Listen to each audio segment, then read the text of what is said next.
Welcome back to the First Church of God. We are so glad that you could join us again today. As I'm recording this, it's during the week, and there's some kids in the playground of the school, catty corner to where the church is, and it's so fun to hear them squealing and hollering, and I just want to go out and play with them, but I can't. There's a fence around it. But if you ask me something that gives me joy, it's children, and the reason they give me joy is because I look forward to seeing what they're going to become. As we think about something we've been talking about for several weeks, I want to talk to you today about an RSVP. You ever get a mailing and you're invited to something and it's got an RSVP? There are events that we're invited to. And with all the technology that we have today, we might receive a piece of mail. That's the old school of doing an invitation. But now there are e-fights. You get something on your cell phone, or you get an email, you get a text message, or you get something through Facebook. They're great events. And they look like a lot of fun to attend and be a part of. But what is the level of importance of those events? What do we base how important they are in our lives? I think it's based on the relationship we have with the person that is inviting us. There are some invitations that have a card and an envelope inside of the card, and there's a stamp on the envelope that's inside, and it's for a RSVP. Don't even ask me to pronounce the French words that RSVP stands for, but it means please reply. Let us know you're coming. And there are events that I've been invited to that when I get the invitation, I get my calendar out, I put it in my calendar, I mark it, I protect it. This is an important event. I plan to be there. There's nothing going to make me change from that. If somebody calls and says, hey, Kevin, can you come do this? I say, I'm sorry, I'm busy. I'd love to participate, but I've got this major event and I have set aside the time for it. Now, if a friend calls or something happens and you've made your RSVP, what are you going to do to protect that day that you've set aside? You see, the one that is inviting us is counting on us to be there because we have sent our RSVP. And why did we send it? Because they're important to us. The person who sent the invitation matters to us. We gave our word we would be there. What interruption would you be willing to change your schedule for? What would you have what would have to happen for an interruption to tell you, okay, I can't make what I've made a reservation for? What excuse would you give? And if something happened, would you contact them and say, hey, I'm sorry, this has come up, I apologize greatly, but I have to go to this situation? There are a few things that can happen that cause us to break an RSVP. For the past few weeks, we have been talking about time, not just that we have 24 hours a day and 7 days a week or anything like that, but the time that is short, because I believe that before long, Jesus is going to return.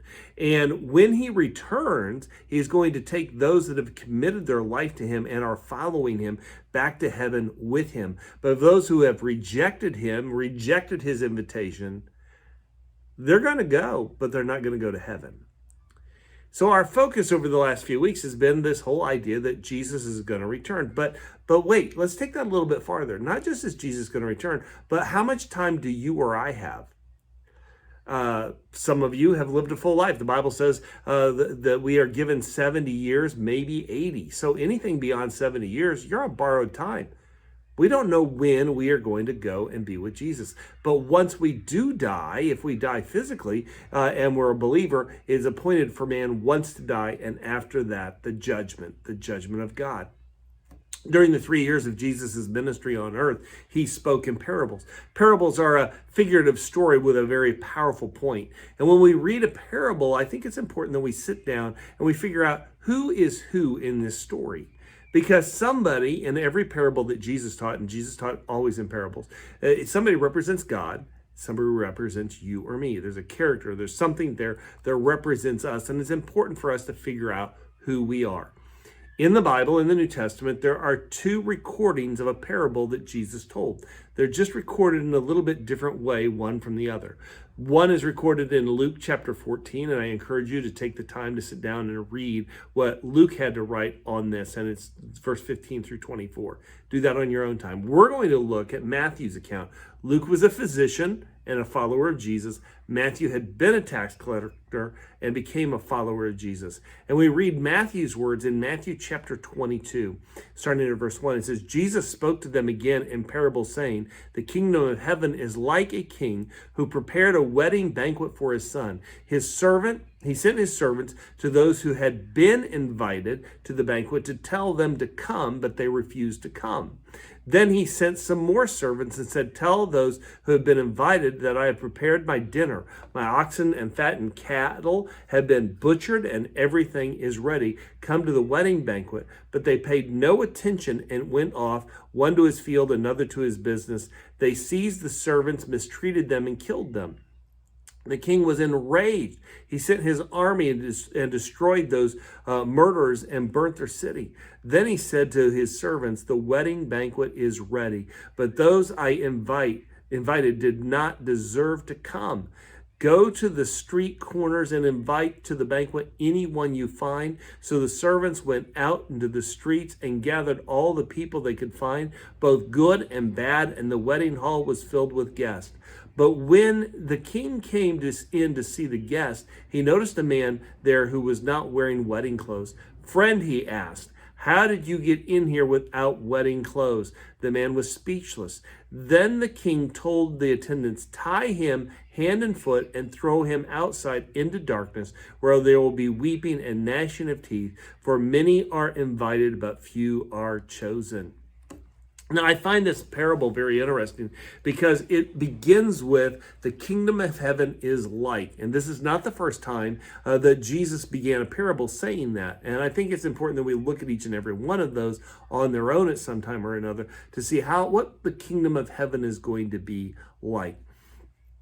I mean, to help us understand this parable, we have to understand the culture of the time. In those days, there were two invitations that were sent out about a banquet. The first was to say, hey, would you please come and attend? And then the second one was say, everything is ready. It's time to eat. Come on. It's kind of like today. We have a card that comes in the mail sometimes for somebody's wedding and it says, save the date. And then we get the official invitation with the Rsvp. And then there's the date and we go. But in this parable, the king, who would have been representing God, he sends out an invitation 3 different times, and the first 2 times they are rejected. The invitation is to leave the bondage of sin, the selfishness, arrogance, pride, and everything else that is keeping us from being in the presence of God. And it's up to the ones, us, who are invited to leave what we're doing, our sin and our transgressions, our selfishness, all that, and come follow Jesus. In fact, the Bible says in Revelation chapter 3, verse 20, here I am, I stand at the door and knock. If anyone hears my voice and opens it, I come in and eat with him and he with me. It was Jesus that asked the vertically challenged tax collector Zacchaeus basically the same thing. He says, I must stay at your house today. Notice Zacchaeus didn't say a prayer to change his ways. He met Jesus and he was transformed. He was totally changed. There was an artist in the 19th century by the name of Warren Solomon, and he created this picture of Jesus knocking at a door. And what the artist wants us to really draw our attention to is the door. Not Jesus, but the door. And if you look at the door, there's no handle on the outside. It's on the inside because we're invited to open the door and let him in. Now, in this parable that Jesus taught, what about those who rejected the invitation? Notice how the servants were killed. This could be a reference to John the Baptist because he prepared the way for Jesus. It could be a reference to prophets of the Old Testament. It could be foretelling of what's going to happen to Jesus when Jesus is crucified. It could be all of those combined. In Luke's account of this parable, everyone was too busy. Everyone made an excuse of why they couldn't come. I just bought some cattle. I bought some land. I just got married. Whatever their excuse was, can't be there today. In this parable, the first invite would be a picture of an invitation to all of the Jewish people because they were God's chosen people. He had delivered them from the bondage of Egypt where they were slaves, and he took them to the promised land, provided for them for 40 years. And you would think that they would say, hey, we appreciate God and we're going to follow God and do everything that he's commanded us to do. But they also got the big head and thought, hey, we're God's chosen people. We're in no matter what. But notice in verse 7 how the king becomes angry and his army, he sends his army out and he takes them out. He destroys those that are doing that. They showed no fear of God. It is so important, I think, that we grasp this whole idea of the fear of the Lord.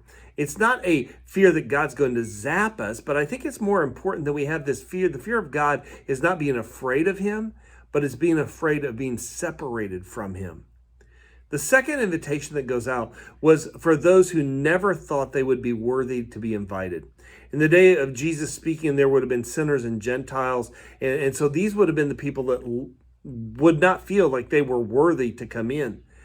And when Jesus talked about the king saying, go and get anyone to come in, the invitation is an invitation of grace. And the king is saying, if those who I love and I've showed love to won't come, I'm going to find somebody else that I can show love to. And I believe it's important that we notice someone in this parable. There is someone who doesn't have the right clothing on. Everyone coming would have been given the appropriate wedding attire to wear. They would have had some kind of robe. And maybe that's so they know, okay, this is family, this is servant, these are the wedding guests. This is the wedding party, so we know who's who. Well, one didn't have that on. And I think we need to see in this that the wrong attire is a lacking of grace. They're not covered by the grace. And I think we need to see about this is that that wrong attire, and that is that grace is a gift, but grace is also a responsibility. Grace is a gift, but grace is also a responsibility. We cannot accept Jesus Christ as our Savior and still live in sin. There has to be a transformation, and that transformation has to take place because the old is gone and the new has come. The old is dead, and now we have new life. Failure to be transformed leads to death. Being involved in what God has set as a standard and says this is sin and you cannot turn from it. If you don't turn from it, it's going to lead to death, not just a physical death, but it's going to lead to a spiritual separation from God. I was reading the other day that Eskimos, when they have a problem with wolves eating their livestock, they will take a very sharp knife and they will dip it in blood and let the blood dry on the knife. Then they will dip it in blood again and let it dry. Dip it in blood again. And they're eventually making a knife, using the knife as the stick of a blood popsicle. They take that knife and they stick it into the ground so the wolves come and the wolves start smelling and tasting the blood. They start licking it and licking it and licking it. And oh, how they are enjoying it. And then when they start cutting their tongue, they enjoy it even more because the warmth of the blood, not realizing that they're killing themselves by being involved in something that is not true.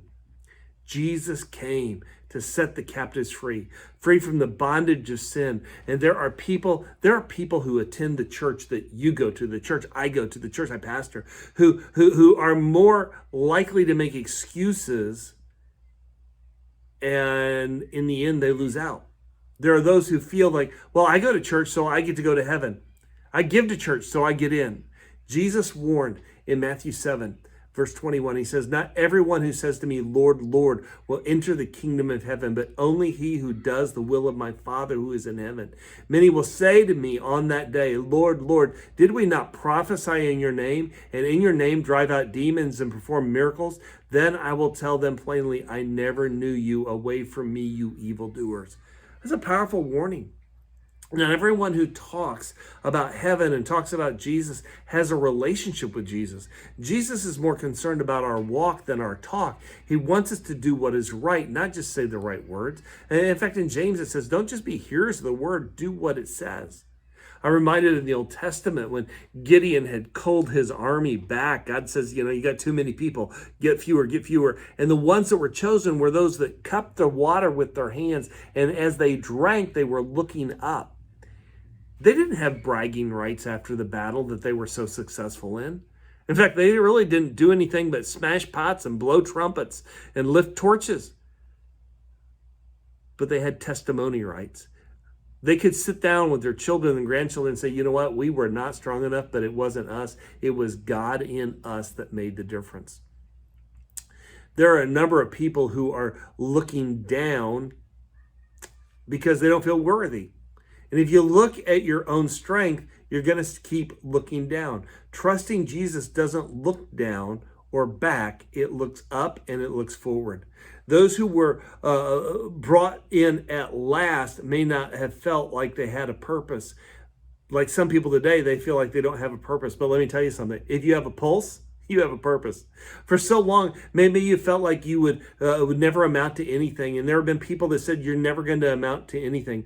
But this invitation is for you to push those thoughts aside and to do what God the Father says in his word and to take every thought captive and start saying, I am worthy. I am invited to come to the banquet. I am going to follow him, but I have to turn away from my sinful ways and follow him.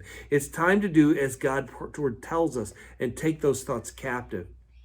It's time to start embracing the truth about what he says about us and to us. So let me ask you this question. What is keeping you from being fully committed to a follower of Jesus Christ? What is it going to take for you to break free from the bondage that you have been in for so long? Don't get so comfortable in the bondage that you don't want freedom. And to be free requires trust. And the question is, do you really trust Jesus? Push away the thoughts that God could never forgive you. Do a mental inventory of those that you need to forgive and forgive them so that you can be set free and they can be set free as well. And what freedom awaits you when you walk with Jesus. If the Son has set you free, you shall be free indeed. Hey, this is Pastor Kevin Klass, and I can't wait to see you again. Have a wonderful and blessed week. Bye-bye.